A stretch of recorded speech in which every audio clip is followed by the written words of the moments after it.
మీ బిడ్డ ఒక్కడే ఒక వైపున ఉన్నాడు. ఫలాన్ని మంచి చేశాము అని చెప్పుకునేదానికి ఒక్కటంటే ఒక్కటి లేని వాళ్ళంతా కూడా ఈ రోజు ఏకమవుతా ఉన్నారు. మీ ఇంట్లో మంచి జరిగి ఉంటే మీ బిడ్డకు తోడుగా మీరే నిలబండి. మీ బిడ్డకు సైనికులుగా మీరే కదలండి.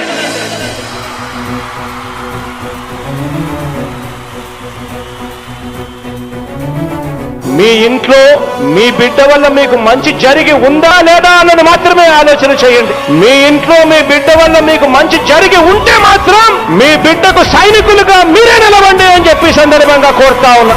ఇచ్చిన మాట తప్పితే ఓటు వేయొద్దని చెప్పిన దమ్మున్నడు జగను. చెప్పిన మాట చెప్పినట్టుగా చేసిన మా రాజన్న కొడుకుర జగను. ఏ కష్టం రావద్దని పేద గుండెకు ప్రతి పథకం పంపిండుర గడప గడపకు.